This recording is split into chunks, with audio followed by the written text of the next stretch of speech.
আসসালামু আলাইকুম ওয়া রাহমাতুল্লাহি ওয়া বারাকাতুহু।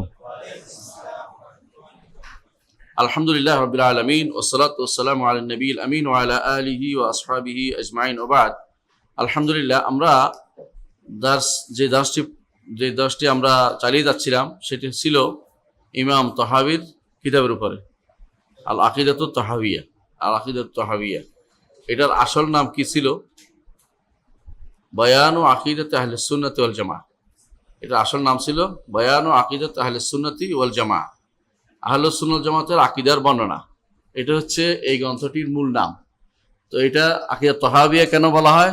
তিনি লিখছেন বলেই ওনার দিকে সম্পর্ক করে আকিদাত তাহাবিয়া বলা। কিন্তু উনি নিজের আকীদা লেখেননি, লিখছেন কার? ইমামদের, আগে যারা চলে গেছে তাদের তিনি যেভাবে পেয়েছেন এভাবে আমাদেরকে জানিয়েছেন। যুগে যুগে এটা বিভিন্ন জায়গায় পাঠ্য আছে, এখনো আছে এবং ভবিষ্যতে আশা করি পাঠ্য থাকবে। এটা হচ্ছে আকীদার মৌলিক একটি গ্রন্থ, আকর গ্রন্থ যাকে বলে। এটার ব্যাখ্যা যে যেদিকে পারছে ওদিকে নিয়ে গেছে, কিন্তু যেই ব্যাখ্যাটি আহলুস সুন্নাহ ওয়াল জামাতের লোকেরা করেছেন এর মধ্যে বিখ্যাত হচ্ছে ইমাম ইবনে আবিল ইজ্জ আল হানাফি রাহমাতুল্লাহ আলাইহির ব্যাখ্যা শরহ আকিদাত তাহাবিয়া, এটা সবচেয়ে বেশি বিখ্যাত হয়েছে এবং এটাই সারা বিশ্বে এখনো সমাদৃত। এর বাইরে প্রত্যেক বেদাতি চেষ্টা করেছে টেনে টেনে তার মতো করে ব্যাখ্যা করতে, যেমন সাইদ ফুদারা অথবা হাতেম আল আউনিরা, যারা বিভিন্ন রকমের আছে, বেদাতি আছে, আশারি মাতুরিদি বেদাতি, ওরা কি করছে যে কোনোটাকে উল্টা পাল্টা ব্যাখ্যা করছে। কোনোটাকে না পারলে এটাকে কি করছে, কান ভাঙিয়ে আরেক দিকে নিয়ে গেছে, একটা শব্দ বাদ দিয়ে দিয়ে উল্টা পাল্টা করছে। এটা আমরা দেখবো ইনশাল্লাহ কেমন উনি বাদ দিয়েছে। কেউ কেউ এরকম করছে, যেখানে আল্লাহ তাআলা সবকিছুর উপরে সাব্যস্ত করেছে ইমাম তাহাবী, সেখানে তারা এটাকে উল্টা ব্যাখ্যা করেছে। তো আমরা এটা দেখবো। এর আগে আমরা জেনে রাখি একটা জিনিস, সেটা হচ্ছে আমরা বলেছিলাম, আমরা আলোচনা করেছিলাম তাওহীদুল রুবুবিয়্যার আলোচনা আমরা সমাপ্ত করেছি। আল্লাহকে রব মানার বিষয়টি করেছিলাম। কয়টা জিনিস থাকবে? তিনটা জিনিস। কি? তাকে স্রষ্টা মানতে হবে, তাকে মালিক মানতে হবে এবং তাকে পরিচালক মানতে হবে। সবকিছু পরিচালক তিনি, সবকিছুর মালিক তিনি, সবকিছুর স্রষ্টা তিনি। এটা হলো রুবুবিয়্যাত। এই বিষয়ে আমরা আলোচনা শেষ করেছি। আমরা এখন আসছি তাওহীদুল আসমা ওয়াস সিফাত, আল্লাহর নাম ও গুণ। এই দুইটাই হচ্ছে একটা সাইড বলা হয় তাওহীদুল ইলমি আল খাবারি। তাওহীদুল ইলমি আল খাবারি এটাকে বলা হয়, কারণ ইলম আল্লাহ জানিয়ে দিয়েছে, এটা দিয়ে, এটা জ্ঞানের বিষয়। এটা আগে জানতে হবে, পরে আমলে নিতে হবে। তো এই জ্ঞানের বিষয় আল্লাহ যা জানিয়ে দিয়েছেন সেটাতেই আমরা সীমাবদ্ধ থাকি। এই জন্য তাওহীদুল ইলমি এটাকে বলা হয়। এটা তাওহীদুল ইলমি রুবুবিয়্যার সাথে তাওহীদুল ইলমি আল খাবারি একসাথে মিলে বলা হয় এটাকে। কিন্তু এটা হচ্ছে মূলত এমন একটি জায়গা যে জায়গাতে দুইটা জিনিসই আছে। দুইটা জিনিস মানে কি? এটার একটা অংশ রুবুবিয়্যাত দাবি করে, আরেকটা অংশ দাবি করে উলুহিয়ত। এই জন্য তাওহীদুল আসমা ওয়াস সিফাতে যাদের ঘাটতি থাকে তারা হয় রুবুবিয়্যাতে শিরিক করে না উলুহিয়তে শিরিক করে বসে। কারণ দেখেন, আল্লাহর কিছু নাম আছে যেগুলোতে শুধু, যেমন আল্লাহ নামটি আল ইলাহ, একমাত্র মাবুদকে আল্লাহ। তো দেখা যায় আল্লাহ নামটি উলুহিয়তের দাবি করছে, যে উলুহিয়ত আল্লাহর জন্য সাব্যস্ত করতে হবে। আবার আল্লাহর নাম আর রব, কি দাবি করছে? রব কে হবে? আল্লাহ হবে। তো দুই দিকে এটা সাব্যস্ত করতেছে। খেয়াল করেছেন? তো আল্লাহর এমন কিছু নাম আছে যে নামগুলো দুই দিকে যায়, এদিকেও আছে, রুবুবিয়্যাতে যায়, উলুহিয়তে যায়। তো এই জন্য এটা হচ্ছে মাঝখানে মূল পয়েন্ট, মধ্যম পয়েন্ট। এখানে কেউ ভুল করলে তার দুই জায়গায় কোথাও না কোথাও ভুল হতেই থাকবে। সে কখনো কখনো রুবুবিয়্যাত সাব্যস্ত করলে উলুহিয়ত বাদ দিবে, উলুহিয়ত সাব্যস্ত করতে গেলে রুবুবিয়্যাত থাকতে পারবে না। আসমা ওয়াস সিফাত হচ্ছে এমন এক জায়গা যেটা যদি কোনো কেউ ঠিক করতে পারে তার তাওহীদ ঠিক হয়ে যাবে। এই জন্য যুগে যুগে ইমামরা তাওহীদ শুরু করেছে এটা দিয়ে। তাওহীদ শুরু করেছে, আলোচনা শুরু করেছে, আকীদার আলোচনা শুরু করেছে তাওহীদুল আসমা ওয়াস সিফাত দিয়ে। আমাদের ইমামও তাই করেছেন। তিনি বলেছেন ইন্নাল্লাহু ওয়াহিদুন লা শারীকা লাহু, আল্লাহ তাআলা এক, তার কোনো শরীক নেই। এটা বলতে গিয়ে তিনি এরপর বলেছেন ওয়ালা শাইআ মিসলুহু, তার মতো কোনো কিছু নেই। গত দর্শে আমরা আলোচনা করেছিলাম যে ইন্নাল্লাহু ওয়াহিদুন লা শারীকা লাহু, আল্লাহ তাআলা এক, তার কোনো শরীক নেই। এই যে এই কত্তুর মধ্যে কেউ কোনো দ্বিমত করে না যে তার কোনো শরীক নেই, কিন্তু তার শরীক নেই কিসের মধ্যে? এইখানে এসে এক একজন এক এক রকমের ব্যাখ্যা করে। আল্লাহর কোনো শরীক নাই, বুঝলাম, কিসে? আল্লাহর শরীক নাই। কেউ বলবে আল্লাহর শরীক নাই ফি যাতিহি লা কাসীম লাহু, আল্লাহর সত্তাতে কোনো শরীক নাই, যাতে কোনো ভাগ নাই। এটা হলো আশারি মাতুরিদিরা বানাইছে। কেন বলছে? যদি আপনি বলেন যে আল্লাহ তাআলার কি আছে, চেহারা আছে, তো এটা আপনি ভাগ করে ফেললেন। খেয়াল করেছেন? মানে চালাকি করছেন।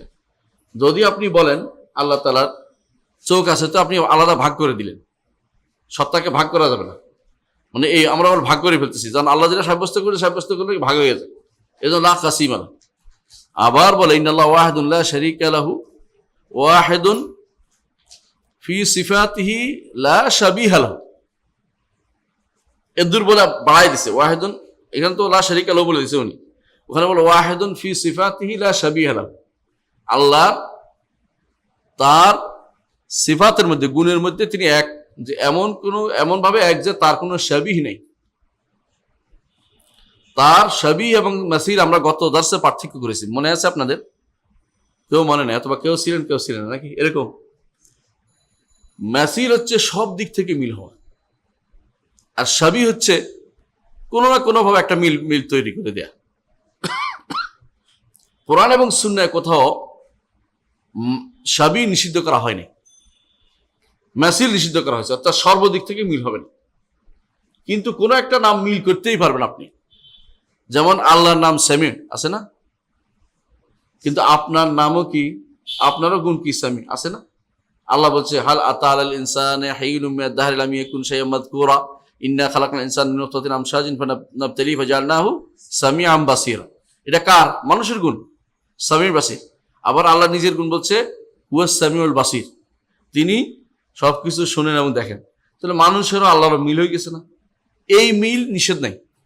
মিল তিন প্রকার হয়, মিল তিন প্রকার। হুবহু এক রকমের হয়, এটাকে বলে মাসিল। আল্লাহ তাআলা নিজে বলছেন লাইসা কামিসলিহি শাই, তার মতো কোনো কিছু হবে না, মতো এই মাসিল হবে না কোনোদিনই। লাইসা কামিসলিহি শাই, বুঝে আসছে? তিনি এটা নিষেধ করেছেন, মাসিল কখনো হবে না কোনো দিক থেকে। মাসিল অর্থ হলো একবারে হুবহু মিল হয়ে যায়, কোনোদিন হতে পারবে না। আরেকটা হচ্ছে গুণান্বিত হওয়ার দিকটাও কারোর সাথে একরকম হবে না। আপনি কানে শুনেন তো, আপনি শুনেন না, আপনার শোনার সাথে আল্লাহর শোনার মিল হবে না। হ্যাঁ, যেমনি ভাবে আল্লাহ শোনেন আপনিও শোনেন, এটা মিল নাই। তেমনি ভাবে আপনার শোনার সাথে পদ্ধতির সাথে আল্লাহর শোনার পদ্ধতি মিল হবে। তবে তিনি শোনেন আপনি শোনেন, এটা মিল হবে। তিনিও শোনেন আপনি শোনেন, কিন্তু দুইটা একরকম না, কাইফিয়ত একরকম না। বুঝে আসছে? তো নিষিদ্ধ কোনটা? একরকম হওয়াটা নিষিদ্ধ। একরকম হওয়াটা নিষিদ্ধ কোন দিক থেকে? যে ধরন পদ্ধতি একরকম হবে না। অনুরূপ ভাবে তিনি শোনার যেইভাবে তিনি সেইভাবেও একরকম হবে না। এই দুইটা জিনিস নিষিদ্ধ, যে তারটা পুরোপুরি একরকম হবে না, তার শোনার পদ্ধতি একরকম হবে না। তার শোনা আমার শোনার সাথে বিশাল পার্থক্য থাকবে। তারটা হচ্ছে জাতি সত্তাগত, আমারটা হচ্ছে আতাই প্রদত্ত। তিনি দান করেছেন শোনার ক্ষমতা, আমি শুনি। আর তাকে কেউ দান করে নাই, তিনি সবসময় শুনতে সক্ষম, এই গুণ তার সবসময় ছিল। তাহলে আপনি দেখতে পাচ্ছেন যে আল্লাহ তাআলার মতো কেউ নেই, এটা হলো মূল কথা। এটা কিন্তু আমরা দেখতে পাচ্ছি ওরা কি বলে, আমরা বলছি লা লাইসা শাই বলছে, ওরা বলে যে আশারী মাতুরিদীরা বলে লা ইন্নাল্লাহু ওয়াহিদুন ফি সিফাতি লা শাবিহা লাহু।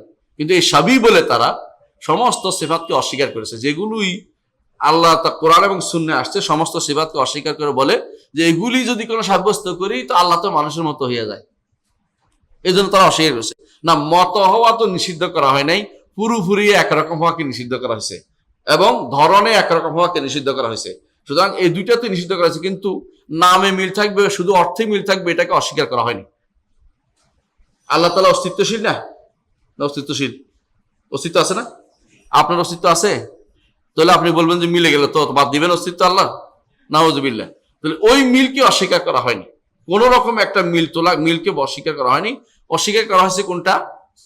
এক রকমের হওয়া, যে দুইটা আমার মিল একরকম, যে আল্লাহর অস্তিত্ব আমার অস্তিত্ব সমান পর্যায়ের, এটা বলা যাবে না। এবং আল্লাহর অস্তিত্বের ধরন আর আমার অস্তিত্বের ধরন একরকম, এটা বলা যাবে না।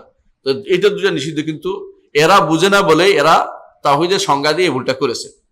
এরপরে বলে ইন্নাল্লাহু ওয়াহিদুন ফি সিফাতি লা শাবিহা লাহু। আবার বলে ইন্নাল্লাহু ওয়াহিদুন ফি জাতিহি, ইন্নাল্লাহু ওয়াহিদুন লা শারীকা লাহু। সরাসরি বলে দিয়েছে, আম কথা বলে দিয়েছে। ইবাদতের ভিতরে যে শরীক আল্লাহর হবে না, এটা তারা কখনো স্বীকার করতে রাজি নেই। এই জন্য তাদের কাছে অনেকেই আছে, কবর পূজা করলে এদের কাছে শিরিক হয় না। আপনারা শুনেছেন ইতিমধ্যে তথাকথিত কোন এক কাউতারি আছে, বলতেছে যে কবর পূজার কোনো শিরিক হয় না। এরা বলতেছে কি একটা নিষিদ্ধ, জাস্ট মাকরু হয়ে অপছন্দনীয়, বাদ দিতে হবে এরকম।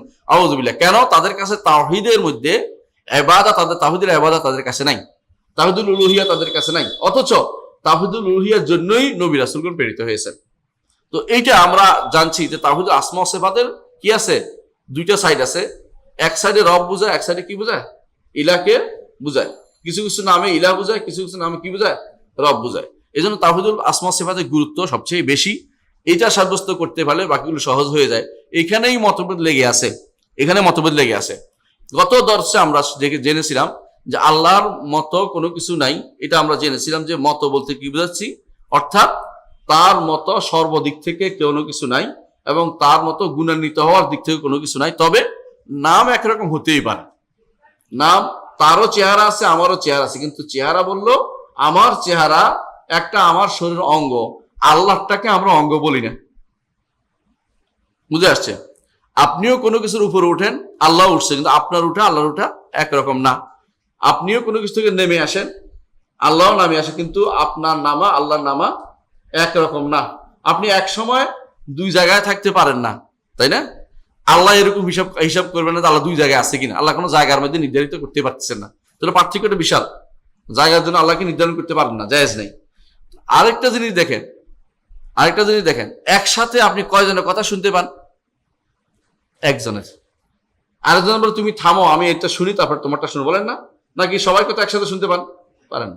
আল্লাহ তাআলা দুনিয়ার সমস্ত মানুষের, সমস্ত সৃষ্টিগুলোর, সমস্ত জিনের সমস্ত কিছু একসাথে শুনতে পান। কোনো সমস্যা হচ্ছে? হয়নি। তো তার শোনা আপনার শোনার মধ্যে, আপনার এটা কি শোনা, কিছু কোন রকম দয়া করে একটু শোনার সুযোগ দিচ্ছে, এটা ছাড়া কিচ্ছু না। তার সাথে এটা কোনো তুলনাই চলে না। তাই বলে বলবেন যে না, যেহেতু তিনি শুনেন আমি আর শুনবো না, তিনি শুনবেন না আমি যেহেতু শুনি না, এটা তো হতেই পারে না। এই মিল নিষিদ্ধ করা হয়নি। বুঝে আসছে? তাহলে তাওহীদুল আসমা ওয়া সিফাতের সংজ্ঞা আমরা দিয়েছিলাম ওই দিন। তাওহীদুল আসমা ওয়া সিফাতের এর সংজ্ঞাতে অনেক কিছু নির্ভর করে, এই জন্য আবার মনে করাই দেই। তাওহীদুল আসমা ওয়া সিফাত যদি সাব্যস্ত করতে হয়, চারটা জিনিস লাগবে। কয়টা? চারটা। এক নম্বর হচ্ছে কোরআন এবং সুন্নাতে, কোরআন এবং সুন্নাহ, আল্লাহর নাম এবং গুণ সাব্যস্ত কিছু আসছে, অসাব্যস্ত কিছু আসছে, এগুলোর উপর ঈমান আনতে হবে যে এগুলি সত্য। দুই নম্বর হচ্ছে এগুলির অর্থ আল্লাহর সাথে উপযুক্ত ভাবে সাব্যস্ত করতে হবে, আপনার মতো করে না।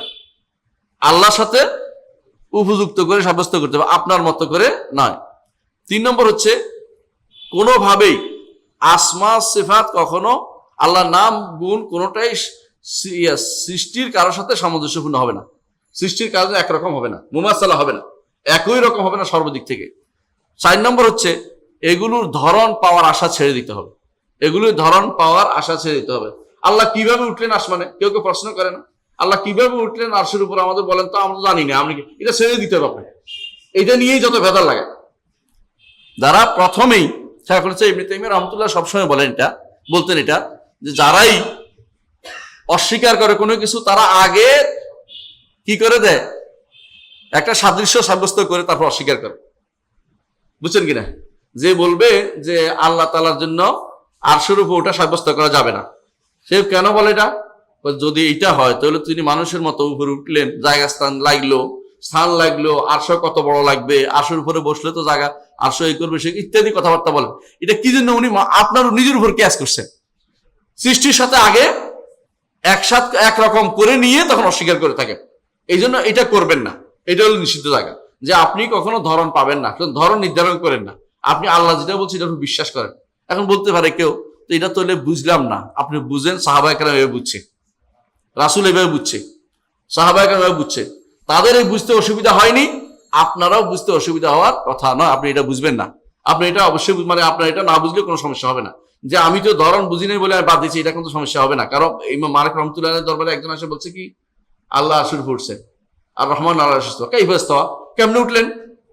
ইমাম মালিক কি করলেন, তার ঘাম বের হয়ে গেল, চিকন ঘাম দিল শরীরে, কি কয় প্রশ্ন, এবার তো আর কেউ করে নাই, প্রথম প্রশ্ন করছে আল্লাহ দলন সম্পর্কে। কিছুক্ষণ পর তিনি বললেন যে আরশের উপর উঠা বুঝি আমরা, কিন্তু ধরন আমরা জানি না। এর সম্পর্কে প্রশ্ন করাটা একটা বেদাতি প্রশ্ন। তারা ধরে এই এলাকা থেকে বের করে দেওয়া, এই জন্য আমার মসজিদ, আমার দর্শে না বসে। এখন বলতে পারেন যে তিনি উত্তর দিতে পারেন না, না পারলে অসুবিধা কি? আমরা কি আল্লাহর সবকিছু উত্তর দিতে পারি নাকি? এক ইমামকে বলা হয়েছিল, তুমি কি বান্দার সব, এই প্রশ্ন করা হয়েছে, তিনি বলছে তুমি কি বান্দার সব প্রশ্ন শেষ করে ফেলছো? তুমি কি এই চাঁদ সূর্য এগুলি ধরন সম্পর্কে বলতে পারো পুরোপুরি? বলতে পারি না। তো সৃষ্টির ব্যাপারে তুমি জানো না, সৃষ্টির ব্যাপারে তোমার জ্ঞানের অভাব রয়েছে, স্রষ্টার ব্যাপারে তুমি জ্ঞান কোত্থেকে পাবে? ওই জ্ঞান আল্লাহ আমাকে দেয় নাই, ওইখানে তোমাকে কি করতে হবে? স্কিপ করে যেতে হবে, যে এইটা আমার জানা নেই, ধরন আমার জানা নেই, তবে আল্লাহ যেটা বলছি এটা ইমান আনতে হবে, তাহলে ইমানদার হইতে পারবে না। আল্লাহকে যদি চিনতে হয় তাহলে কি দিয়ে নিতে হবে? আসমানের নাম ও গুণ দিয়ে চিনতে হবে, এটা আমাদের। তো আমরা ওই দিন বলছিলাম যে এখানে ইমাম তাহাবী বলতেছেন, ওয়ালা শাইআ মিসলুহু, কোনো কিছু তার মতো নাই, কোনো কিছু তার মতো না, অর্থাৎ হুবহু তার মতো কোনো কিছু হবে না। এই জায়গাতে যত মতভেদ হয়েছে, যারা আমাদেরকে মুজাসসিমা বলে, দেহবাদী বলে, কেন বলে? কে বলতে পারবেন দেহবাদী কেন বলে? দেহ কাকে বলে জানেন? এখানে একটা সংক্ষিপ্ত জিনিস মনে রাখেন। দেহ সাধারণত একটা অণু বা দুইটা অণু মিলে, বুঝছেন, এটা হলো জুজুজিলাইতেজা বলে, জওহার, বুঝছেন, জওহার, এক বা একাধিক জওহার মিলে একটা দেহ হয়। ধরেন আপনার আঙ্গুল, এটা একটু একটু একটু একটু একটু একটু জমা হয়ে একটা বড় হয়ে এটা দেওয়া হয়েছে, একটা দৃশ্য হয়েছে না? কারণ দুই তিনটা মিলে অল্প অল্প করে করে করে করে বড় হয়েছে, এটা বড় হয়েছে। তো বলে যে যদি আমি বলি যে আল্লাহর আঙ্গুল আছে, তো আমি আল্লাহকে দেহ বানাইলাম। বুঝছেন কথাটা? সমস্যাটা কোন জায়গা? বলছে নিজের উপরে ক্যাশ করছে, নিজের উপরে গ্যাস করছে। তো বলে যে এই জন্য আমাদেরকে দেহবাদী বলে। কেন? আমরা তো আল্লাহ কি সাব্যস্ত করি? আঙ্গুল সাব্যস্ত করছি। হাদিসে আছে আল্লাহ তাআলা কি করবেন? আসমানগুলো এক আঙ্গুল রাখবেন, জমিন আর এক আঙ্গুল রাখবেন, পাহাড় এক আঙ্গুল রাখবেন, তারপরে নদীগুলো আর একটা আঙ্গুল রাখবেন, তারপর বলবেন আনাল মালিক আইনা মুলুকুদ দুনিয়া। আমার আঙ্গুল দেখাচ্ছি আল্লাহর জন্য নয়, দেখাচ্ছি আঙ্গুল দেখানোর জন্য, আঙ্গুল বোঝানোর জন্য।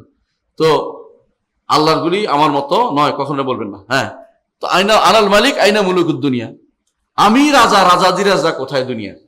এটা তো সহিহ হাদিসের সাব্যস্ত। আর কোরআনে তো আল্লাহ স্পষ্ট বলে দিয়েছেন জমিনগুলি আল্লাহর মুষ্টির ভিতরে থাকবে। যারা আমরা মুষ্টির ভিতরে মুষ্টি সাব্যস্ত করি, ওরা আমাদের দেহবাদী বলবে। কেন? বলছে মুষ্টি সাব্যস্ত হইতে হলে কি লাগে?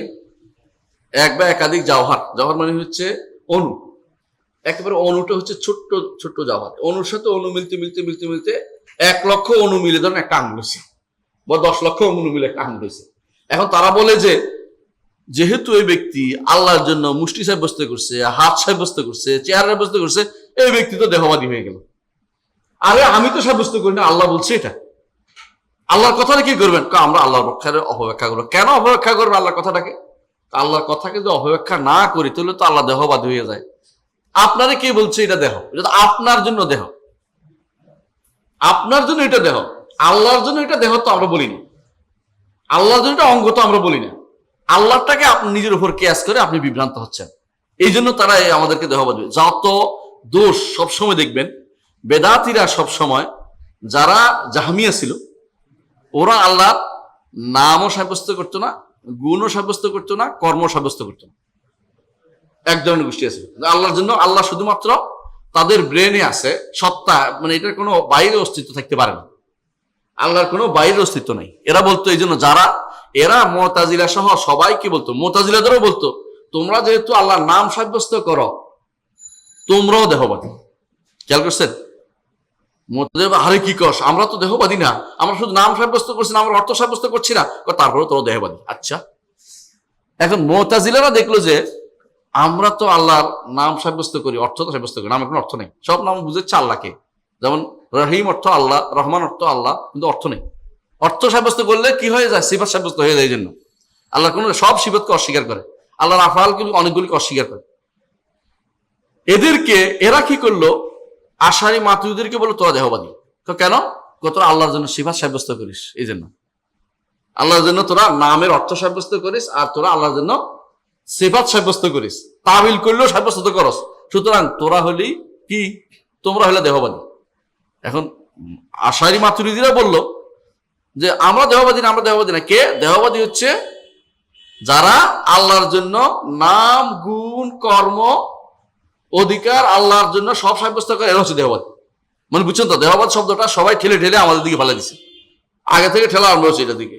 মানে আল্লাহর জন্য কিছু সাব্যস্ত করা তারা মনে করছে সাব্যস্ত করলে তো তিনি দেহ হয়ে গেল। আর কি আশ্চর্য কথা, দেহ তো তোমার হয়, আল্লাহর জন্য দেহ হইতে হবে কেন? এটা তুমি আল্লাহর জন্য এটা দেহবাদ বানাচ্ছ কেন? এই ভুলটার কারণে যুগে যুগে এই জায়গাতে এসে তারা বসে লা সাইয়া মিসলু, কোনো তার মতো নাই। নাই অর্থ হচ্ছে নাই, যা মিল হয়ে যাবে তাই বাদ। আপনার চেহারা আছে, আল্লাহর চেহারা সাব্যস্ত করা যাবে না। হ্যাঁ, আপনার হাত আছে, আল্লাহ হাত সাব্যস্ত করা যাবে না। আপনার পা আছে, আল্লাহ পা সাব্যস্ত করা যাবে না। এই হয়ে গেছে তাদের কাছে, আপনার যা মিল আছে আল্লাহর জন্য তা সাব্যস্ত করা যাবে না। এটা কে বলেছে? এটা হচ্ছে বিভ্রান্তির প্রথম ধাপ।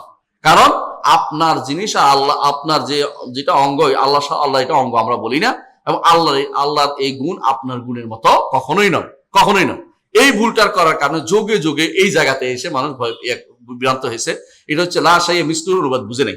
আল্লাহ বলছে মিসলুহু, আল্লাহ শাবিহু বলে নাই, অর্থাৎ কোনো কিছু তার মতো হুবহু হবে না, এটা মনে রাখতে হবে।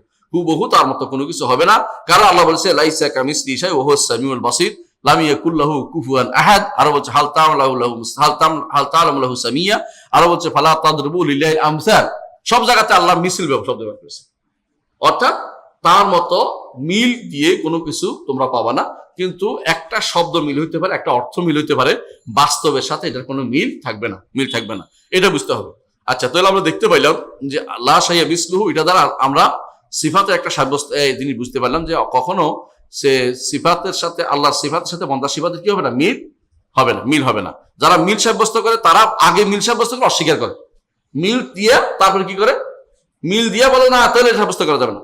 আর অনুরূপ ভাবে যারা মিল দেয় তারাও মূলত অস্বীকার করে। কেন অস্বীকার করে? কারণ আল্লাহ তো এরকম না, তোমরা এরকম আল্লাহর মিল দিচ্ছে কেন, একরকম করতেছো কি জন্য? আল্লাহকে একরকম কারা করে, মুমাসসিলা কারা? যারা লেখে হুবহু আল্লাহর মতো, বান্দাকে আল্লাহর মতো বা আল্লাহকে বান্দার মতো মনে করে, এরা কারা? এরকম কেউ আছে? কাদিয়ানীরা করে। কাদিয়ানীরা করে আল্লাহ হচ্ছে অক্টোপাসের মতো, নাউজুবিল্লাহ। অক্টোপাস আছে না, যার অনেক রশি আছে, অনেকগুলো সারা জুড়ে এমনি করে, হ্যাঁ, অক্টোপাসের মতো লিখছে কাদিয়ানী তার বইয়ের মধ্যে যে আল্লাহ হচ্ছে অক্টোপাস।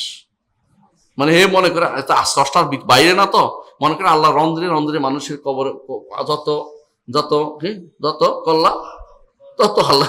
তারা মনে করে যে আল্লাহ হচ্ছে অক্টোপাসের মতো, সবগুলো পেটের বুকে ঢুকে আছে। মানে সে আকল আন্দাজ নেই, তো কোনো ইমানদার আলেম ছিল না, তো জাহেল ছিল, এই জন্য সেটা মনে করে বসছে। ঠিক অনুরূপ ভাবে শিয়াদের একটা গোষ্ঠী ছিল, তারাও মনে করতো আল্লাহ মানুষের মতো 3 হাত 3.5। এরকম মুফাসসিররা ছিল যোগে যোগে। এগুলিও কি করছে, আল্লাহকে তার আসল গুণ থেকে, আসল নাম গুণকে ভিন্ন অর্থে প্রবাহিত করে তারাও কি করছে, আল্লাহর নামকে অস্বীকার করেছে। এরাও মুআত্তিলা, মূলত মুফাসসিররা। সুতরাং এই জায়গাতে এসে অনেকেই ভুল করছে, আমরা এটা জেনে নিলাম। এখন দ্বিতীয় অংশে আমরা আসি, আজকের দার্সে। আমরা এটা গতকালের দার্স আমরা বলতেছি যে আজকের দার্স হচ্ছে এটা, যেখানে আজকের দার্স হচ্ছে যে ওয়ালা শাইয়া মিসলু। এখানে আরেকটি জিনিস জানা দরকার, সেটা হচ্ছে হুয়াস সামিউল বাসীর। আহলে সুন্নাত ওয়াল জামাতের এখানে একটি মাসালা আছে, এটা হচ্ছে দেখুন লা শাইয়া মিসলু, এক কথায় নো করছে, এক কথায় না, লাইসা কামিসলিহি শাই ওয়া হুয়াস সামিউল বাসীর। লা শাইয়া মিসলু এর দলিল হচ্ছে লাইসা কামিসলিহি শাই। আল্লাহ বলছেন লাইসা তার মতো কোনো কিছু, তার মতো কোনো কিছু নাই। সূরা শুরার 11 নম্বর আয়াত, লাইসা কামিসলিহি শাই ওয়া হুয়াস সামিউল বাসীর, তার মতো কোনো কিছু নাই, একটা কথা শেষ। কিন্তু যখন সাব্যস্ত করছে তখন বলছে ওয়া হুয়াস সামিউল বাসীর, তিনি শোনেন এবং দেখেন। দুইটা বলছে না, দুইটা। অর্থাৎ দেখেন, যখন এই নিয়ম হচ্ছে এটা, এই জন্য যখন আল্লাহ তাআলার আপনি গুণ আলোচনা করবেন তখন আপনি বেশি বলবেন, আর যখন নিষেধ করবেন ওই গুণটা নাই তখন একটা বললেই হবে, একটা বললেই হবে। যখন আপনি বলবেন যে আল্লাহ তাআলা তিনি কোনো মানুষের মত, কোনো সৃষ্টির কারো মতো নয়, শেষ হয়ে গেছে একটা কথা দিয়ে। কিন্তু যখন বলবেন তিনি শোনেন, তিনি দেখেন, তিনি ক্ষমা করেন, তিনি দয়া করেন, কত কত করতে পারবেন আপনি, তার গুণের তো আপনি শেষ করতে পারবেন না। অর্থাৎ পজিটিভ গুণ আপনি যত বেশি বলবেন তত বেশি লাভ, আর নেগেটিভ গুণ যত বেশি বলবেন তত এটা কি ক্ষতিকর হয়। আপনাকে যদি আমি বলি আপনি তো চোর না, আপনি ডাকাত না, আপনি কি নয়, হ্যাঁ, আপনি মদখোর না, আপনি এই না, এটা কি আপনার গুণ হইল? মানুষকে এইগুলি উল্লেখ আসলো কেন? তুমি আমার এগুলি বলে তো অপমান করলা। তুমি আমার বলবো যে আপনি একজন দানবীর, আপনি একজন, এতে হলে আমার মনটা পড়ে। মানপত্র যখন রচনা করে, তো মানপত্রের মধ্যে হে শিক্ষানুরাগী, হে বিদ্যানুরাগী, হে অমুক, কেন? যদি সেখানে বলতো হে সোর না যিনি, এটা বললে কি হয়? মানুষ কি বলবে? হাস্যকর জিনিস, এটা কি কোন কথা হলো? তুমি আমাকে এরকম গোপন এই শব্দ দিয়ে কেন বলতেছো? এই শব্দ কেন আসতেছে এখানে? নিশ্চয়ই আমার তোমার কোনো উদ্দেশ্য আছে, আমার সোর বানাতে চাচ্ছ তুমি। হ্যাঁ, আল্লাহর কোরআনে কারীম এবং হাদিসের মধ্যে আল্লাহর গুণ বেশি আসছে, পজিটিভ গুণ বেশি আসছে। অর্থাৎ সাব্যস্ত করার গুণ অনবরত আসছে, যে তিনি দয়া করেন, তিনি ক্ষমা করেন, তিনি এটা, তিনি এতে, গুণের শেষ না উল্লেখ করা হয়েছে। কিন্তু যখনই আল্লাহ বলছে নেগেটিভ অংশ শুধু সংক্ষেপে সেরে দিছে, একটা কথা, তার মতো কিছু নেই। বলে নাই যে হ্যাঁ তিনি কোনো গরুর মতো নন, তিনি ছাগলের মতো নন, তিনি হাঁসের মতো নন, এত লম্বা করে বলে, এটা ইজ্জত নষ্ট হওয়ার কথা। মানুষকে, আল্লাহকে যদি করে মানুষ একটা একটা করে উল্লেখ করা, তো ইজ্জত নষ্ট হয়, আর মানুষেরও তাই হয়। এই জন্য আল্লাহ তাআলা তিনি সংক্ষিপ্ত, লামিয়াকুল্লাহু কুফুয়ান আহাদ, তার মতো কোনো কিছু নেই, এটা বলে দিচ্ছে। আবার তার সমকক্ষ কোনো কিছু হতে পারে না বলে দিচ্ছে। এখন যদি বলতো যে তার সমকক্ষ কোনো মানুষ হয় না, কোনো জিন হয় না, তো অনেক সমস্যা হয়ে যেত, অনেক লম্বা কথা বলতে হইতো না। আল্লাহ একটা বলে দিয়েছে। বুঝে আসছে কথাটা? এই জন্য নিয়ম হচ্ছে গুণ দুই প্রকার আল্লাহ। প্রথমে একটা হচ্ছে সাব্যস্ত করা গুণ, একটা হচ্ছে অসাব্যস্ত করা গুণ। পজিটিভ গুণ, নেগেটিভ গুণ। বুঝে আসছে কথাটা? নেগেটিভ গুণ সংক্ষিপ্ত সারে বলতে হয়, কিন্তু দুর্ভাগ্যবশত আপনি যদি আশারি মাতুরিদের গ্রন্থ দেখেন, তখন নেগেটিভ গুণ দেখবেন বেশি। এখন আপনি খুলে দেখেন, ওদের যে কোনো বই খুলে দেখেন, দেখবেন ইন্নাল্লাহ লাইসা বিজাওহার, তিনি জাওহার নন। জাওহার মানে কি? মৌলিক কিছু নেই ওনার। ওয়ালা আর্থ, অমৌলিক গুণও ওনার নাই। ওয়ালা দাখিল আলম, তিনি সৃষ্টির ভিতরে না। ওয়ালা খারিজুল আলম, তিনি সৃষ্টির বাইরেও নন। আচ্ছা, সৃষ্টির ভিতরে নন তো কথা শুদ্ধ, বাইরে নন তাহলে কোথায় এত হইলে আল্লাহ তাআলা? আচ্ছা নাই, তিনি এইটা নন, তিনি লা লা লা লা পুরোটা, লা হাইয়েজ, ওয়ালা ওয়ালা ওয়ালা, শুধু লা। আল্লাহ নয় নয় নয় নয় নয়। কেন? পজিটিভ করলে যদি কোনো সামঞ্জস্য হইয়া যায়, পজিটিভ করলে যদি বন্দার মতো হইয়া যায়, পজিটিভ শব্দ ব্যবহার করতে পারছে না ভয়ে। কেন? যদি বলেন যে আল্লাহ তিনি দয়া করেন, আমি তো দয়া করি, না না না আমার মতো হয়ে যাচ্ছে, না না আল্লাহ ইচ্ছা করেন, না না না না ইচ্ছা বলা যাবে না, কেন? ইচ্ছা করলে আমার মতো হয়ে যাচ্ছে। আচ্ছা, তো আল্লাহ তিনি কোনো কাজ করেন, আস্তাগফিরুল্লাহ, আল্লাহ কাজ করলে তো আমার মতো কাজ হয়ে গেল, না আল্লাহ কিছু করে না, মানে আল্লাহ হচ্ছেন এখন মুআত্তা, মানে আল্লাহ কিচ্ছু করেন না, তিনি শুধু করেন, আল্লাহ কিছু করেন না। আউযুবিল্লাহ। এরা হচ্ছে নেগেটিভের ওস্তাদ। অথচ নেগেটিভ সাব্যস্ত করাটা হচ্ছে কি অপমানজনক, অপমানজনক, অপমানজনক। এটা বুঝতে হবে আমাদেরকে। কোরআনে কারীমে আল্লাহ তাআলা তাসবিহ যেমন করেছেন, তাহমিদও করেছেন। তাসবিহ অর্থ কি? আল্লাহর পবিত্রতা বর্ণনা করা। পবিত্র মানে খারাপ গুণ থেকে তিনি পবিত্র, বুঝে আসছে? কিন্তু তাহমিদ, হাম যখন আসছে, বারবার আলহামদুলিল্লাহি রাব্বিল আলামিন বারবার বলতেছেন আপনি, কেন? এটা তার গুণ বর্ণনা করা হচ্ছে। আর তখন তাসবিহ করছেন, তাকে খারাপ গুণ থেকে দূরে সরানো হচ্ছে। তাসবিহ বললে হলো তুসাব্বিহু লাহুস সামাওয়াতু ওয়াল আরদ, আসমান জমিনে সবাই তার তাসবিহ পাঠ করে, অর্থাৎ খারাপ গুণ থেকে দূরে রাখে। কিন্তু এটা বলে না, নো দিয়ে বলে না যে আপনি তো কোনো গরুর মতো নন, আপনি তো কোনো মানুষের মতো নন, এগুলি বলে না। না, এগুলি হচ্ছে অপমান করা। এই জন্য একবার তাসবিহ, সাব্বাহা ইউসাব্বিহু তাসবিহ, একবার তাকে পবিত্র করে দিয়েছে। তাহলে দেখতে হবে যে আল্লাহ তাআলা পজিটিভ নেগেটিভ উভয় ধরনের গুণ বর্ণনা করেছেন। তবে পজিটিভ গুণগুলো তিনি ব্যাপক আকারে বর্ণনা করেছেন, রাসূলও এরকম বলেছেন। নেগেটিভ গুণগুলো শুধু একটা শব্দ বলে দিয়েছেন, এটা হচ্ছে এইটার মাধ্যমে বিস্তারিত আবার বুঝে নাও যে এই জাতীয় কোনো কিছু আল্লাহর জন্য সাব্যস্ত করা যাবে না। আল্লাহ তাআলা বলছে লা তাখুযু সিনাতুন ওয়ালা নাওম, তন্দ্রাও পায় না, ঘুমও পায় না। বুঝে আসছে? বলে না যে আল্লাহ আপনি তো দিনের বেলা ঘুমান না, রাতের বেলা তন্দ্রা পায় না, সকালবেলা আপনার সমস্যা হয় না, এগুলি কিছু বলে, মানে আপনি বাড়াই বললে অর্থ আল্লাহকে এটা অপমান করতেন। একবার বলেছে আল্লাহ তাআলা আপনি ঘুমান না, তন্দ্রাও পায় না, ঘুমও পায় না, বস একবার শেষ করে দিয়েছেন। এইটাই হচ্ছে সাব্যস্ত করার নীতি, যে আল্লাহর জন্য গুণগুলোকে, পজিটিভ গুণগুলি বেশি বলা হবে, নেগেটিভ গুণগুলোকে কোরআন এবং সুন্নাহ যা আসছে এর বাইরে বলবেন না, নতুন করে বলবেন না আল্লাহ আপনি তো এটা নন, এটা নন, এটা নন, এটা বানাবেন না। বরং এক কথায় বলবেন লাইসা কামিসলিহি শাই, তার মতো কোনো কিছু নেই। বুঝে আসছে? সংক্ষিপ্ত কথা এটা আপনি বুঝে, এটাই হচ্ছে নিয়ম দাওয়াতের ক্ষেত্রে, বা এই তাওহীদের দাওয়াতের ক্ষেত্রে এই সিস্টেমটা আমাদেরকে ফলো করে চলতে হবে। আরেকটি জিনিস আছে, আল্লাহ যে বলছে যে লাইসা কামিসলিহি শাই, তার মতো কোনো কিছু নেই। এটার পরে আমরা দেখতে পাই যে এটার মধ্যে একটা শব্দ লাইসা কামিসলিহি, তার মতো, মিসল বললে হয়তো কা কেন বলছে, অর্থাৎ বেশি করে এটা বলা হচ্ছে যে মিসালের মতো মিসাল তুমি পাবা না, অর্থাৎ তিনি যেমন নাই, তার যেমন উদাহরণ নাই, কোনো মিসাল নাই, তো ঠিক মিসালের আরেকটা মিসালও তুমি পাবা না। অর্থাৎ আল্লাহর জন্য কোনো রকমের মিসাল সম পরিমাণে কোনোভাবে তুমি সাব্যস্ত করতে পারবে না। এটাও কেউ অর্থ করছে, কেউ বলছে না কা দিয়ে বুঝাচ্ছে যে অতিরিক্ত শব্দ, মূল অর্থ হচ্ছে লাইসা মিসলু হুসাই, তার মতো কোনো কিছু না। যেভাবে হোক, মূল কথা হচ্ছে আল্লাহর জন্য আমরা কোনো মাসিল সাব্যস্ত করতে পারবো না যে সমভাব, সবভাবে সব রকমে আল্লাহর সাথে মিশে একরকম হবে এরকম কোনো কিছু সাব্যস্ত করতে পারবো না। তাহলে কি গেলাম, সিফাত দুই রকমের, একটা হচ্ছে সিফাত সুবুতিয়া যা সাব্যস্ত করা যাবে, একটা সিফাত মানফিয়া যা সাব্যস্ত করা যাবে না। যেগুলি সাব্যস্ত করা যাবে না এগুলি কোরআন সুন্নাহর মধ্যে যা আসছে এগুলির মধ্যে সীমা থাকতে হবে। আর যেগুলো সাব্যস্ত করা যাবে এগুলিকে ব্যাপক আকারে কোরআন সুন্নাহ প্রচুর আসছে, প্রচুর বলতে হবে, প্রচুর আসছে, কম আসে না, অনবরত গুণ আসছে। গুণগুলি, আল্লাহর গুণগুলি দুই রকম হচ্ছে, একটা কি সাব্যস্ত করা, একটা অসাব্যস্ত করা। আচ্ছা, এখন যেগুলো সাব্যস্ত করবেন এগুলি আবার দুই প্রকার। যেগুলো আল্লাহর জন্য গুণ সাব্যস্ত করবেন তো এগুলি আবার দুই প্রকার, একটা হচ্ছে সিফাত জাতিয়া, একটা সিফাত ফেলিয়া। সত্তাগত গুণ, একটা কর্মগত গুণ। সত্তাগত গুণ কোনটি? যেগুলো সব সময় তার আছে।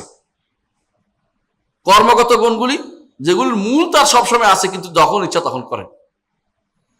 আপনি লিখতে পারেন, লেখা লিখতে পারেন, আপনি লিখতে পারেন, লেখা লিখতে পারেন, পারেন না? এখন লিখতেছে, এখন কি আপনার লেখার গুণটা চলে গেছে? এটা তুমি বুঝছেন তো? আচ্ছা, আল্লাহ তাআলা তিনি আসমান জমিন সৃষ্টি করছেন না? তাই না? স্রষ্টা কিনা তিনি? আচ্ছা, আলহামদুলিল্লাহ, তাহলে বুঝতে পারছেন তিনি এটা। আচ্ছা, তাহলে তিনি যে স্রষ্টা, এটা তার কি গুণ? একদম আদি গুণ, যখন ইচ্ছা তখন তিনি স্রষ্টা। আচ্ছা, আরেকটা গুণ আছে এখানে, যেমন তিনি আরশের উপরে উঠেছেন, এটা কিন্তু সবসময় না, পরে, সুম্মা, তারপর তিনি আরশের উপরে, অর্থাৎ এটা তিনি সবসময় করেন, এটা আসমান জমিন সৃষ্টির পরে তিনি আরশের উপরে উঠেছেন। হাদিসে এইভাবে আসছে। এবার হচ্ছে আগে উঠছেন এটা বলে না, আগে তিনি উপরে উলুল মুতলাক এর উপরে ছিলেন, কিন্তু আরশের উপরে ওঠাটা হচ্ছে আসমান জমিন সৃষ্টির পরে। হাদিসে, কোরআন হাদিসে এইভাবে আসছে। এইভাবে তাহলে বোঝা গেল যে এটা তিনি পরে করেছেন, আগে এটা করেন নাই, কিন্তু তিনি উপরে সবসময় ছিলেন। উপরে তিনি সবসময়, উপরে থাকা তার সত্তাগত গুণ, কিন্তু এই পরে কাজ যেটা করছেন এটা কর্মগত গুণ। আল্লাহ তাআলা তিনি উপরে আছেন, ঠিক আছে, এটা সবসময় গুণ। নিকটতম আসমানে নেমে আসেন প্রতি রাত্রির শেষ প্রহরে, নিকটতম আসমানে নেমে আসেন। এটা কি এখন নামছেন? না, কখন? রাতের শেষ প্রহরে। বুঝে আসছে? এখন বলতে পারেন রাতের শেষ প্রহরে, অন্য জায়গা তো রাত, অন্য জায়গা তো রাত, অন্য জায়গা তো রাত, বলতে পারেন না? আপনি বলতে পারেন, অসুবিধা কি? ওই জায়গার জন্য তিনি যেভাবে তার জন্য নামা উপযুক্ত সেভাবে নামছেন। আমার এখানে এই সময় নামতেছেন, আমার এখানে রাতের শেষ প্রহরে নামবেন, যেভাবে নামা, আমার মতো নামাও না, আমার মতো উঠাও না, এটা মনে রাখতে হবে। তাহলে আর সমস্যা নাই আমাদের। কিন্তু যারা এটাকে সমস্যা মনে করে, তারা মনে করে এইটা আল্লাহর জন্য সাব্যস্ত করা যাবে না, আর তিনি এখন কিছুই করেন না। অথচ আল্লাহ বলছে কুল্লু ইয়াউমিন হুয়া ফি শান, প্রতিদিন তিনি কিছু করেন।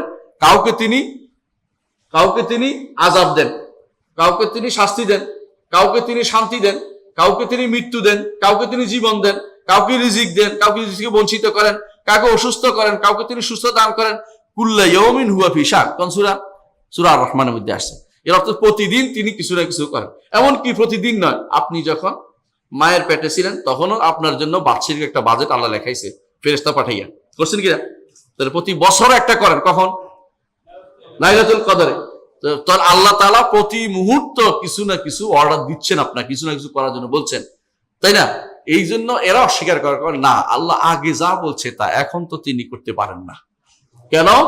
এখন করলে তো তার মধ্যে হুদুস আসতেছে, হুদুস মানে নতুন কিছু আসতেছে। এই জন্য এরা বলে এটা হাদেস, আমরা বলে হাওয়াদেস, আমরা বলে তাসালসুল, হাওয়াদেসের কথা বারবার আল্লাহ করতেছে। আপনার অসুবিধা কথা আল্লাহ যদি করে, আল্লাহ করলে তো নতুন হয়ে গেল না, নতুন হয় না। আমি এই জন্য উদাহরণটা দিছিলাম। আপনি লিখতে পারেন, কিন্তু আপনি সবসময় লেখেন না। আল্লাহ তাআলা তিনি অর্ডার দেন, নিয়ন্ত্রণ করেন, সৃষ্টি করেন, যখন ইচ্ছা তখন তিনি নতুন করে আবার প্রজন্ম সৃষ্টি করেন। আগের প্রজন্ম চলে গেছে, নতুন করে তিনি নতুন প্রজন্ম সৃষ্টি করেন। আপনার সমস্যা কোথায়? তিনি কত না এখন তিনি করেন না। এখন তারা কি করে? আল্লাহকে তাতিল, মুআত্তালা, অর্থাৎ আল্লাহকে কিছু করেন না বলে দিলেন। আমরা যখন বলি না আল্লাহ করেন, আল্লাহর নিকট আসমানে নেমে আসেন, আল্লাহ আপনাকে ক্ষমা করেন, আল্লাহ আপনাকে দয়া করেন, আল্লাহ আপনাকে শাস্তি দেন বিভিন্নভাবে, এবং কারো উপরে সন্তুষ্ট হন, কারোর উপর অসন্তুষ্ট হন, এটা বারবার হয়। আপনি যখন গুনাহ করেন আল্লাহ কি করেন? অসন্তুষ্ট হন। যখন আপনি তওবা করেন কি করেন? সন্তুষ্ট হন। ওরা বলেন না, আপনার শেষ পরিণতি আল্লাহ জানে, সে অনুসারে তিনি আপনার জন্য সন্তুষ্টি বা অসন্তুষ্টি লিখে রাখছেন, এটাই। এখন আপনি যা করেন এটার কোনো প্রভাব আল্লাহ কিছু করতেছেন। হ্যাঁ, কেন?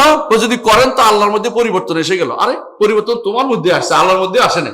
আল্লাহ জানে যে তুমি কোন দিন কি করবে, সেই সময় তিনি ক্ষমা করেন, সেই সময় তিনি কাজটা করেন। আচ্ছা, আল্লাহ যখন ডাকছিলেন আদমকে, ইয়া আদম উসকুন আনতা ওয়া যাওজুকাল জান্নাহ, হে আদম তুমি এবং তোমার স্ত্রী জান্নাতে থাকো, যখন ডাকছিলেন তখন কি ডাকছিল নাকি এটা আরো 10 বছর আগে ডাকছিল?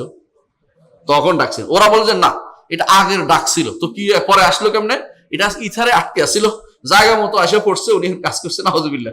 এই জাতীয় কথাগুলি তারা বলতে, মানে যেগুলি মানে কোনো ইয়ার ভিতরে থাকবে না, এগুলি তারা বলবে। কেন বলতে চাচ্ছে? যে এখন কিছু করলে তিনি পরিবর্তন হয়ে গেলেন, তিনি নতুন হয়ে গেলেন। হ্যাঁ, এখন তিনি কিছুই করেন না। মানে এই জাতীয় বিদ্রুটে একটা ইয়া নিয়ে তারা সারা জীবন ধরে আচরণ করছে। আর আমাদেরকে নাম দিচ্ছে, কেউ বলে দেহবাদী, কেউ বলে হাদিস, কেউ বলে মুহাদ্দিস, কত রকমের শব্দ ব্যবহার করতেছে। এরা হচ্ছে না বুঝার কারণে এগুলি করতেছে। অথচ আল্লাহ যা, রাসূল যা বলেছেন একদম সহজ জিনিস, একদম সহজ জিনিস। রাসূলুল্লাহ সাল্লাল্লাহু আলাইহি ওয়াসাল্লাম তিনি একদিন কি হয়েছেন, ব্যস্ত হয়ে গেছেন। কত? বদরের যুদ্ধের দিন। বদরের যুদ্ধের দিন আল্লাহ তাআলা আয়াত নাজিল করে দিলেন যে আল্লাহ আপনার জন্য ফেরেশতা নাজিল করবেন, আপনি ভয় পাবেন না। যে ফেরেশতা 3000 5000 ফেরেশতা নাজিল করবেন। রাসূল তখন কি হলেন? শান্তি আসছে মনের ভিতরে যে আল্লাহ ফেরেশতা নাজিল করবেন, আলহামদুলিল্লাহ। বুঝে আসছে? এখন তাদের মতে এটা ওই সময় হয় না, কখন এটা আগে হয়েছিল, এটা আসে এখন যোগ হয়েছে। এই জাতীয় কথা বললে কি এটা বলেন তো, পানে শুনে খাওয়ার কথা এগুলি।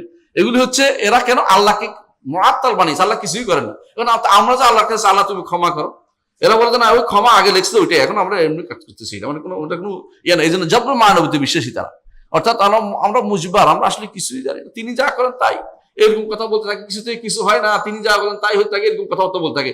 কারণ তারা আসলে কি সঠিক আকীদায় বিশ্বাস হইতে পারে নাই। আল্লাহ তাআলা আমরা বিশ্বাস করি, আল্লাহ তাআলা তিনি তার কি করেন, আমরা বলেছি কি একটু আগে বলেছি, তিনি তার কি আছে নাম আছে, তার কিছু গুণ আছে সত্তাগত, কিছু গুণ আছে কর্মগত, স্বীকার করতে হবে। কর্মগত গুণ যখন ইচ্ছা তখন তিনি করেন, সবসময় তিনি করেন যখন ইচ্ছা, যে তাকে ক্ষমা করবেন, অমুকে ক্ষমা করবেন, এটা ঠিক। এদের নিকট উমর রাদিয়াল্লাহু আনহুর উপর আল্লাহ সবসময় সন্তুষ্ট ছিলেন, কুফরি অবস্থা সন্তুষ্ট ছিলেন, নাউযুবিল্লাহ। আর আল্লাহ তাআলা ধরেন ইয়ার উপরে উমর রাদিয়াল্লাহু তাআলা কাফের ছিলেন না, আগে পরিমাণ আনছেন, ওদের নিকট কাফের অবস্থা আল্লাহ তার উপর সন্তুষ্ট ছিলেন, নাউযুবিল্লাহ। এটা কি কোনো ইমানদার কথা? এটা বেহুদা কথা না। আল্লাহ তাআলা কাফের অবস্থা তারপর অসন্তুষ্ট ছিলেন, যখন ঈমান আছে তখন সন্তুষ্ট হয়েছে, এটা হলো আমি ইমানদারের কথা। ওরা বলে নতুন করে কোনো কিছু আল্লাহর যোগ হবে না, যোগ হলে তো আল্লাহ কি হয়ে গেল? নতুন হয়ে গেল। আরে নতুন হয় না, উনি তার এই গুণ, ক্ষমতার গুণ, ক্ষমা করার গুণ তার সবসময় ছিল, কিন্তু তিনি বান্দা যখন আল্লাহর কাছে চেয়েছে তখন তিনি ক্ষমা করেছেন। এই নতুনত্ব কোনো কিছু যোগ হয় নাই, কারণ এটা তার গুণ ছিল। আমি একটু আগে বললাম না যে লেখার ক্ষমতা আপনার আছে, কিন্তু যখন আপনি ইচ্ছা তখন লিখবেন। তাই বলে আপনি না, লেখার ক্ষমতা থাকলে আপনার হাতের মধ্যে কলম সবসময় ধরে রাখতে হবে জরুরি না, যে লেখার ক্ষমতা আছে যেহেতু তিনি লিখতেই থাকতে হবে, এরকম কোনো কথা নাই। কারণ আল্লাহ তাআলাকে আপনি যেটা বুঝছেন সেরকম না, আপনি নিজের মতো করে আল্লাহকে বোঝার চেষ্টা করেন না। আল্লাহ যখন ইচ্ছা যাকে তিনি ফাআলুল লিমা ইউরিদ, যা ইচ্ছা তা করবেন, এটাকে আপনি বাধা দেবার কে? এটা তারা ভুল করে থাকে। তাহলে আমরা একদিকে বলেছি আল্লাহ যে সমস্ত সাব্যস্তকৃত গুণ, এগুলো দুই ভাগে বিভক্ত, একটা হচ্ছে সত্তাগত গুণ, একটা হচ্ছে কর্মগত গুণ। সত্তাগত গুণ এবং কর্মগত গুণ দুইটাই আমরা সাব্যস্ত করি। এরা কি করে? সত্তাগত গুণের মধ্যে কিছু সাব্যস্ত করে, কিছু সাব্যস্ত করে না। কর্মগত গুণ পুরোটাই অস্বীকার করে। নাউযুবিল্লাহ। সত্তাগত গুণ কোনটা সাব্যস্ত করেন? কয় যে যেগুলি কোরআন এবং হাদিসে আসছে এগুলি সাব্যস্ত করি না। সব শেষ, প্রথমে একটা শেষ করে দিছে। আচ্ছা, কোনটা সাব্যস্ত করেন? যেগুলো আমাদের বিবেকে ধরে সেগুলো সাব্যস্ত করি। আর তোমাদের বিবেকে কি কি ধরে? আমাদের বিবেকে ধরে হচ্ছে তিনি যেহেতু একটা সত্তা, তাহলে সত্তা মানেই হচ্ছে জীবন থাকতে হবে। কিন্তু আমরা কোরআন হাদিস হুয়াল হাইয়ুল্লাযী লা ইলাহা কোরআন আছে না, এটা থেকে দলিল দেয়নি, দলিল নেওয়া নিষিদ্ধ, কারণ কোরআন হাদিস দলিল দেওয়া যাবে না এখানে। আচ্ছা, নাউযুবিল্লাহ। তো কোথায় দলিল দিতে হবে? একটা সত্তা যদি থাকে তার জীবন থাকতে হবে। আচ্ছা, তাহলে জীবন নিছে, তিনি যদি জীবন যদি থাকে তাহলে তিনি যার জীবন আছে সে শুনে, তাহলে তিনি শুনবেন। যার জীবন আছে সে দেখে, তাহলে তিনি দেখবেন। যার জীবন আছে তিনি ইচ্ছা করে, তাহলে তিনি ইচ্ছা করবেন। যার জীবন আছে, হ্যাঁ, সে কথা বলতে পারে, তাহলে কথাও তিনি বলবেন। এখন বিপদে পড়ে কথা নিয়ে একটু বলবো এটা আমরা। তো কথা যদি বলে তো কথা বলতে কি কি লাগে? হ্যাঁ, যে কথা না না এরকম কথা না, কিরকম কথা?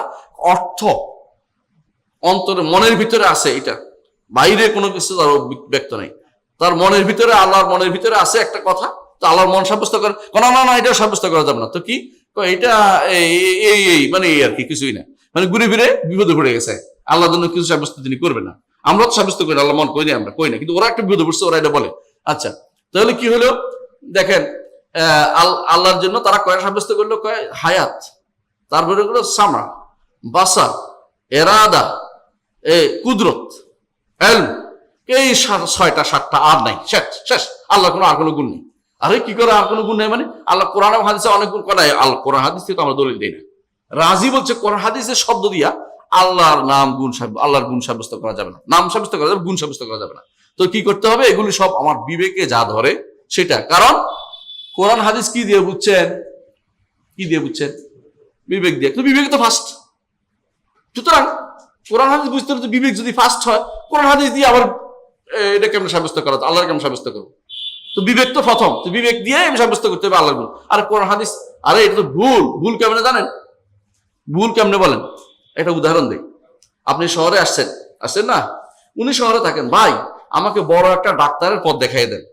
উনি আপনাকে দেখাই দিল, ভাই ডাক্তার হচ্ছে অমুক ভাই ডাক্তার, তাই না? এখন বলছে তোমার কি সমস্যা? ও জিজ্ঞাসা করলো, আমার সমস্যা হচ্ছে ভাই আমার বাচ্চা পেট খারাপ। তুমি ইয়া খাওয়াই দাও, হ্যাঁ তুমি তাকে প্যারাসিটামল খাওয়াই দাও, উল্টো করে বলছে একটা। তো উনি বলছে না, তোমার কথা শুনো, আমি বড় ডাক্তারের কাছে যাবো। বড় ডাক্তারের কাছে গেছে, বড় ডাক্তার বলছে প্যারাসিটামল তো ওষুধ না, ভুল বলছে, তুমি তাকে কি খাওয়াই দাও, সালফাগুয়ারিন খাওয়াই দাও। মানে একটু পুরান দিন অর্থ বললাম যাতে করে কারো ইয়া না হয়, কি অ্যাড না হয়, বুঝছেন তো?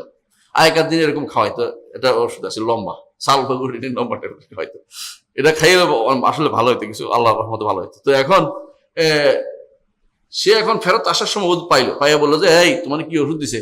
বলছে আমাকে বলছে এই ওষুধটা খাইতে, কারণ আমিও তোমার বলছি ওইটা, কারণ তোমারটা খাবো না ওরটা খাবো। কেন? আমি না তোমার ওর পথ দেখাইলাম। পথ দেখাইলে কি হয়েছে? তুমি তো শুধু পথ দেখাই শেষ, আমি তো বুঝছি উনি ভালো ডাক্তার। কথা বুঝেন? বিবেক আমাকে কোরআন এবং সুন্নাহর দিকে পথ দেখাইছে। কোরআন সুন্নাহ আমি বুঝছি যে বিবেকে ভুলও করতে পারে, বিবেকে উল্টা পাল্টা বুঝায়।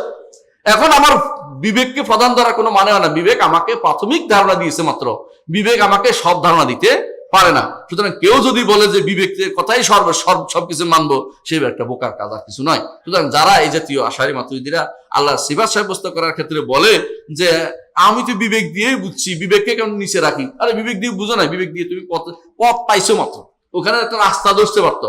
বিবেক দিয়ে তুমি যারে পাইছো সে বহুগুণ জ্ঞানী, যে ডাক্তারের কাছে গেছিল উনি বহুগুণ জ্ঞানী, তিনি তোমাকে আসো ওষুধটা দিয়েছে। এখন বিবেকের কাজ কি?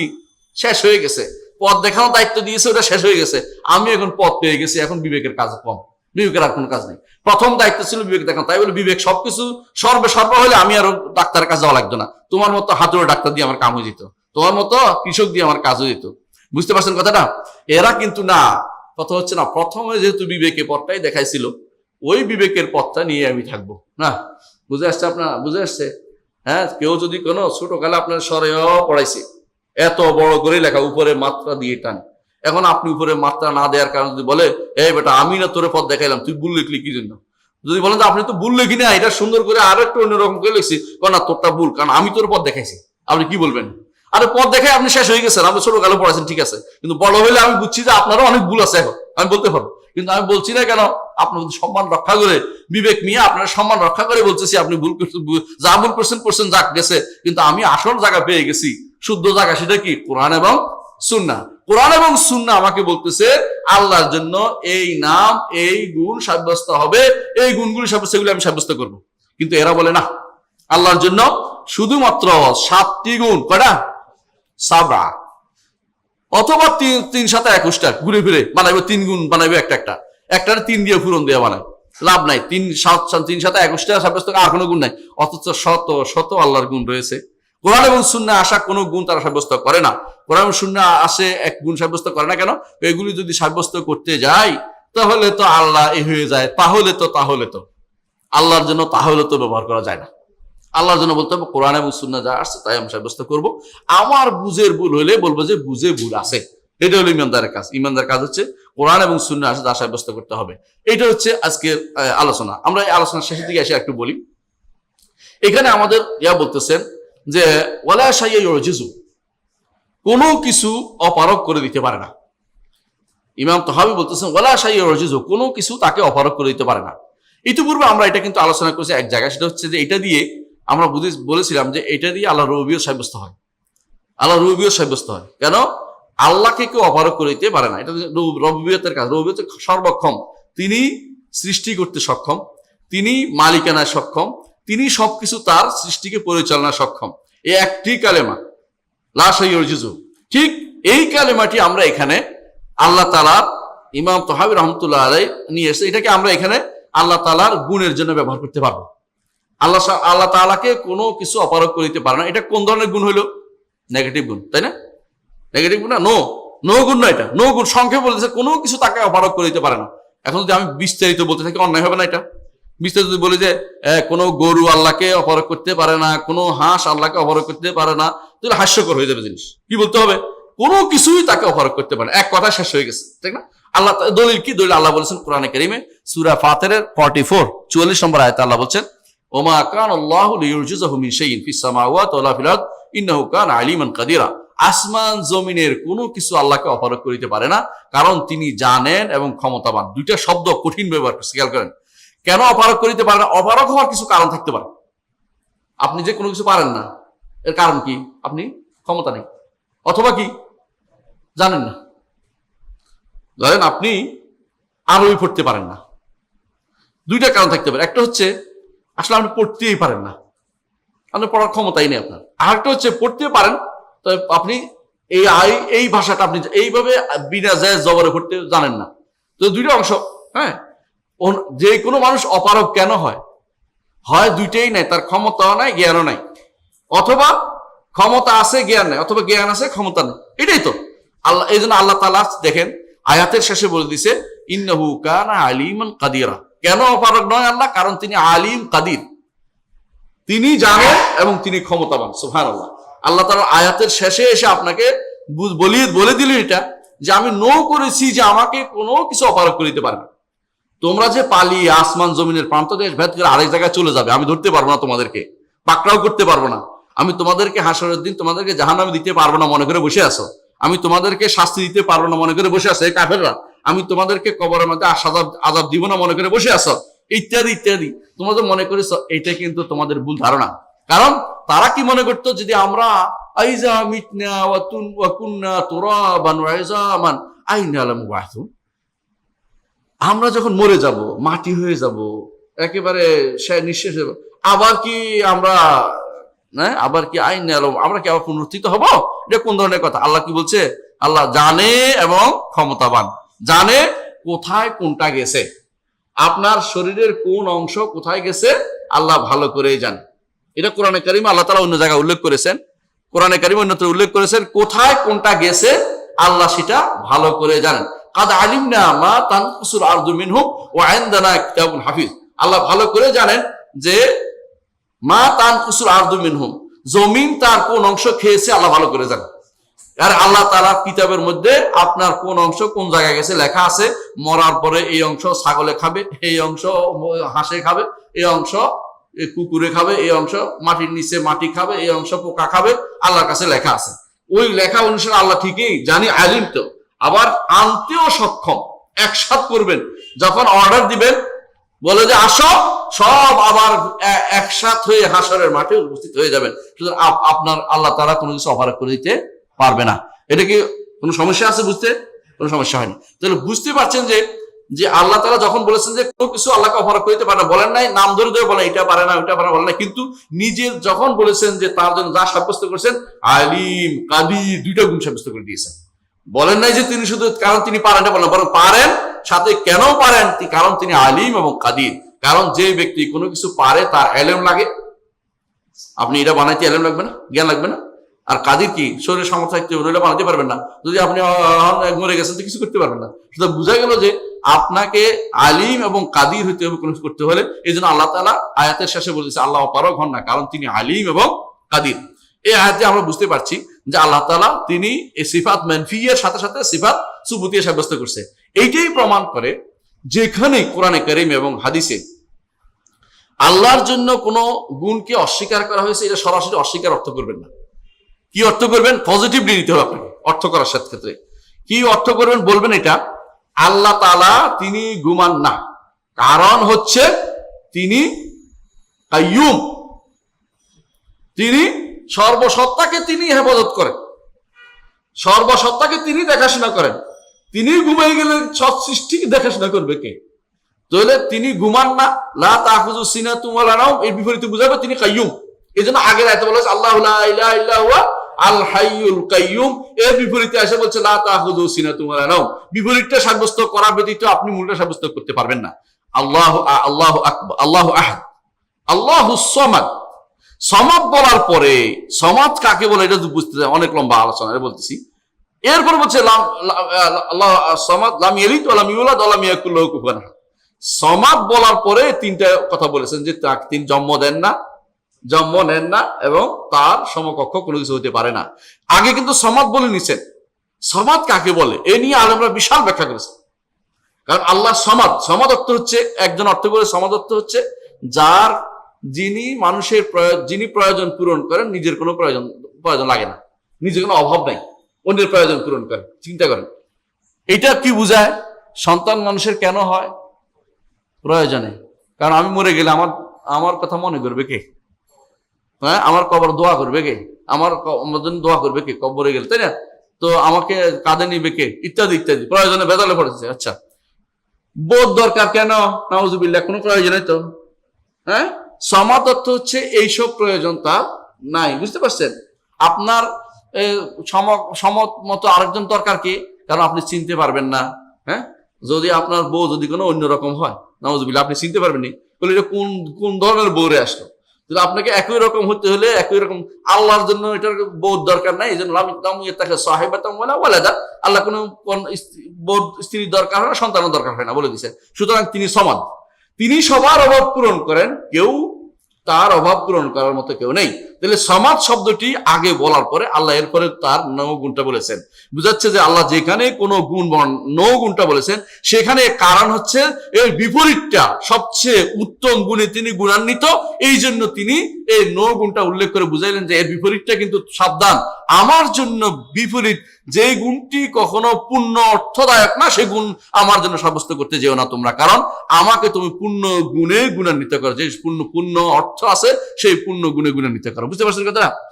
এখন আপনি যদি বলেন আপনার বাপকে বলেন আমার বাপ তিনি এই নন সেই নন, তিনি কোনোদিন কিছু করতে পারে না, তিনি এটা করতে পারেন না, তিনি এটা করতে পারেন না, দেখি বাপের প্রশংসা হইল না। যদি বলেন যে আমার বাবা তিনি অনেক শক্তিশালী, তিনি কাজ করতে গিয়ে কখনো হতাশ হন না, এবার ঠিক আছে, শক্তিশালী তো বলছেন, দ্বিতীয়টা বলতে পারবেন, এটারও নিয়ম। এই জন্য আল্লাহ তাআলার যদি আপনি নেগেটিভ গুণ কোথাও বলেন, সাথে সাথে পজিটিভ গুণ আপনার মাথায় থাকতে হবে। পজিটিভটা এটার বিপরীতটা কি? উত্তমটা আমি সাব্যস্ত করবো আল্লাহর জন্য। এই জন্য আল্লাহ তাআলা যখন বলছেন যে তার কোনো কিছু তাকে অপারগ করিতে পারে না, ঠিক আয়াতের শেষে বলে দিয়েছেন ইন্নাহু কানা আলিমান কাদিরা, কারণ তিনি আলিম এবং কাদির, সুতরাং তাকে কোনো কিছু অপারগ করে দিতে পারে না। তাহলে কি আমরা কথাটা বুঝাইতে পারছি? কি বুঝাতে চাচ্ছি? আলহামদুলিল্লাহ। এই দার্সের পরে আমরা দ্বিতীয় একটা অংশ নেব, সেটা হচ্ছে তিনি বলেছেন যে ওমা কান আল্লাহু লিইউজিজাহু মিন শাই। এই একটু আগে বলছে লা শাই ইউজিজু, কোনো কিছু তাকে অপারগ করিতে পারে না। এর অর্থ কি? এটা নেগেটিভ একটা গুণ, কিন্তু বিপরীতে সাব্যস্ত করতে হবে তিনি জানেন এবং তিনি ক্ষমতাবান। আচ্ছা, এরপর তিনি বলতেছেন আমাদের ইমাম আবু জাফর তাহাবী রাহমাতুল্লাহ বলছেন কাদিমুম বিলা ইবতিদা দাইমুন বিলা ইনতিহা। তিনি কাদিম বিলা ইবতিদা, শুরু নাই এমন কাদিম, এবং তিনি স্থায়ী, শেষ নাই এরকম স্থায়ী। এই বিষয়টি বিশাল ব্যাখ্যার দাবি রাখে। আজকে আর এই ব্যাখ্যা করব না, ইনশাআল্লাহ এই ব্যাখ্যা আরেকদিন করব। কারণ হচ্ছে এটার উপরে অনেক কিছু নির্ভরশীল। এই একটা শব্দ কাদিম শব্দের কারণে মুতাজিলারা পথভ্রষ্ট হয়েছে, আশারীরা পথভ্রষ্ট হয়েছে, মাতুরিদীরা পথভ্রষ্ট হয়েছে কাদিম শব্দ এটা দিয়ে। এই কাদিম শব্দ এটার ব্যাখ্যা করবো ইনশাআল্লাহ, এবং কেন পথভ্রষ্ট হয়েছে এটা বুঝিয়ে বলবো আগামী দার্সে। সুবহানাকাল্লাহুম্মা ওয়া বিহামদিকা আশহাদু আল্লা ইলাহা ইল্লা আনতা আস্তাগফিরুকা ওয়া আতুবু ইলাইক। আসসালামু আলাইকুম ওয়া রাহমাতুল্লাহি ওয়া বারাকাতুহু।